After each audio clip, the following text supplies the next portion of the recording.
22వ కీర్తన చదువుదాం. యెహోవా మందిరమునకు వెళ్ళుదమని జనులు నాతో అనినప్పుడు నేను సంతోషించి తిని. ఆగుదాం. హల్లెలూయా.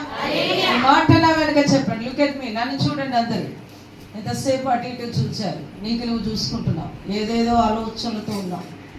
దేవుని సన్నిధిలో దేవుడు మాట్లాడుచుండగా వినగల మనస్సు నాకు ఈ ప్రభువా, గ్రహించే హృదయమే, వాక్యానుసారంగా నడిచే కృపని ప్రార్థించవలసింది నీవు.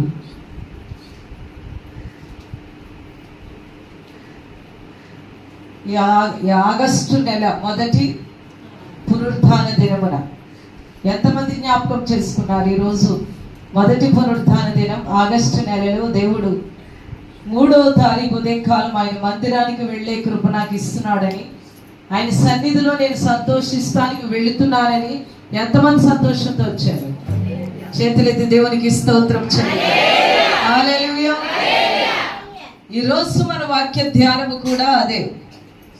దేవుని మందిరమునకు వెళ్ళుదామని. ఎక్కడికి వెళుదామని? జనులు నాతో చెప్పినప్పుడు.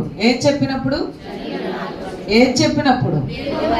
దేవుని మందిరమునకు వెళ్ళుదామని ప్రజలు వచ్చి, నా వారు, నన్ను ప్రేమించేవారు, నేనంటే ఇష్టపడేవారు వచ్చి నాతో చెప్పుచున్నటువంటి ఒక మాట, దేవుని మందిరమునకు వెళదాం. ఎక్కడికి వెళదాం? ఎంతమందికి సంతోషం దేవుని మందిరానికి వెళ్ళటానికి? చేతులు ఎత్తే బాగానే ఉంది. మరి సమయానుకూలంగా వచ్చావా? ఒక సమయం ఉంది కదా దేవుని మందిరానికి.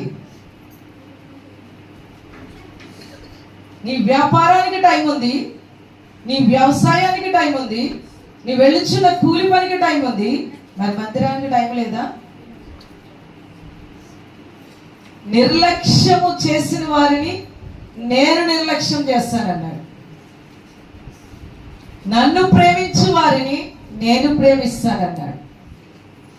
వాక్యం సత్యం. దేవుని సన్నిధిలో మాట చెప్పమన్నా, వాక్యం చెప్పమన్నా పెదవులతో చెప్తున్నావు, హృదయపూర్వకముగా దేవుని సన్నిధిలో చెప్పలేకపోతున్నావు. కానీ దావీదు అంటున్నాడు, నీలాంటి నాలాంటి వ్యక్తి కాదు. జాగ్రత్తగా వినాలి. ఒక రాజు, సింహాసన అధిష్ఠుడు, అనేకమైన కార్యకలాపములు కలవాడు, అనేక ప్రజలకు తీర్పు తీర్చవలసిన పరిస్థితులలో అనేక మందికి వాళ్ళ యొక్క విషయములు, ఆ యొక్క దేశ రాజ్య